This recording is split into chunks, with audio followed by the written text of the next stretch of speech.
रही है। क्यों? क्योंकि उनकी जमानत अर्जी को खारिज कर दिया गया है हिसार कोर्ट की ओर से। दरअसल ज्योति मल्होत्रा की अर्जी खारिज की गई है।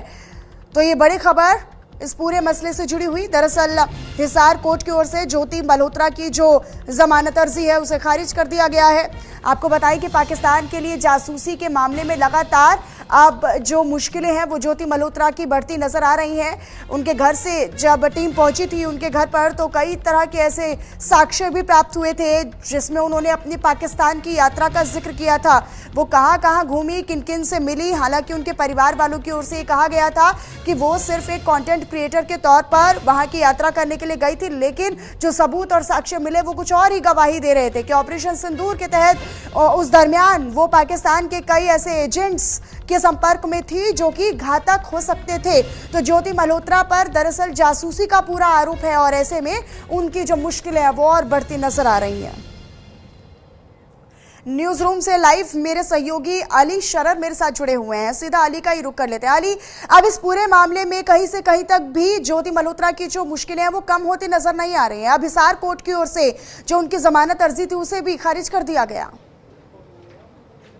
देखिए, बिल्कुल साफ तौर पर पाकिस्तान की जासूसी के लिए सज़ा काट रही फिलहाल ज्योति मल्होत्रा की मुश्किलें कम होती इसलिए नज़र नहीं आ रही क्योंकि 9 जून से 14 दिन की रिमांड पर फिलहाल कोर्ट ने जेल भेज रखा है ज्योति मल्होत्रा को। और ऐसे में मोहित कुमार जो कि अधिवक्ता हैं ज्योति मल्होत्रा को, उन्होंने हिसार कोर्ट में आज जमानत याचिका लगाई थी जिसको पूरी तरह से खारिज कर दिया गया है। यानी कि साफ तौर पर ये देखा गया है कि जितने भी नाम बताए गए थे ज्योति मल्होत्रा की तरफ से उन सब की जब सर्च किया गया तो बड़े पैमाने पर जासूसी के और भी राज खुलकर आए। फिलहाल ज्योति मल्होत्रा का चीन जाने का भी जो टूर था वो भी चर्चाओं में है क्योंकि 1 साल पहले चीन गई थी ज्योति मल्होत्रा, उसको लेके भी जांच एजेंसियां अलर्ट हैं और जांच चल रही है। ऐसे में जमानत याचिका खारिज होना अपने आप में बड़ी मुश्किल इसलिए कहा जा सकता है क्योंकि फिलहाल ज्योति मल्होत्रा को राहत मिलती नजर नहीं आ रही है।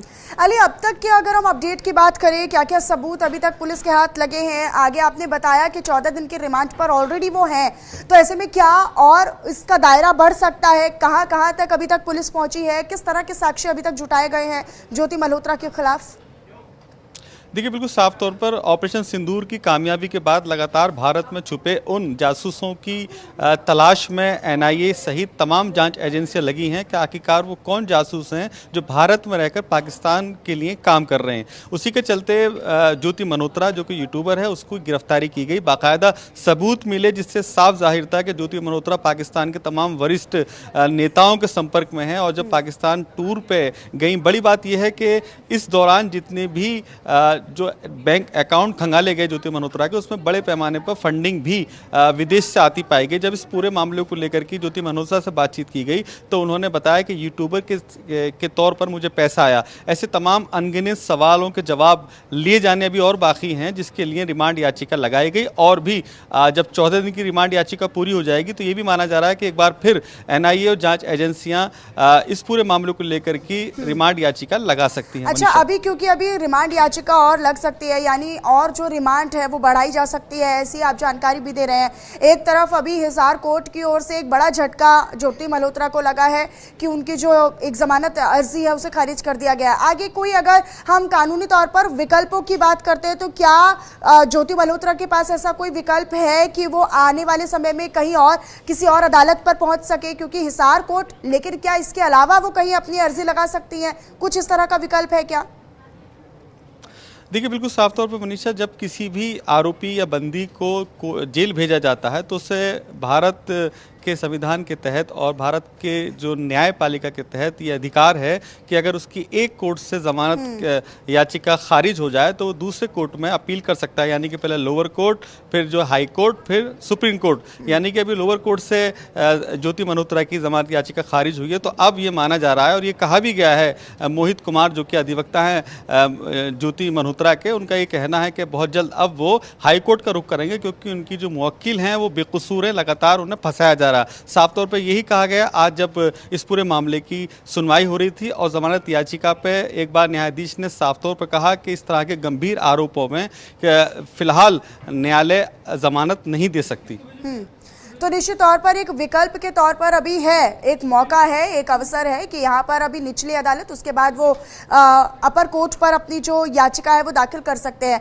लेकिन क्या अभी तक पुलिस के एविडेंस जो हैं वो पुख्ता ये कहते हैं कि जासूसी के मामले में वो संलिप्त पाई गई है, या फिर ऐसी कोई गतिविधि उनके खिलाफ कुछ ऐसे पुख्ता सबूत मिले हों जिसमें ये साबित होता हो कि हाँ वो उसमें शामिल थी, या फिर उनके खिलाफ ऐसी गतिविधियों में उनकी संलिप्तता रही जासूसी के मामले में?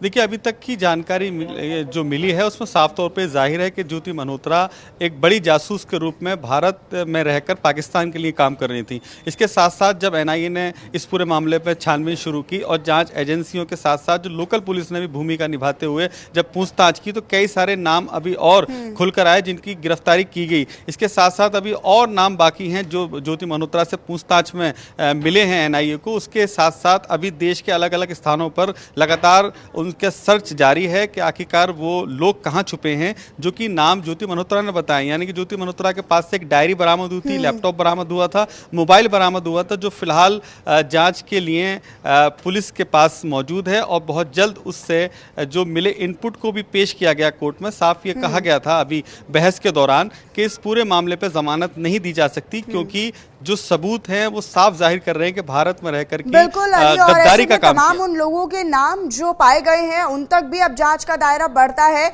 ये देखना काफी महत्वपूर्ण होगा। अपनी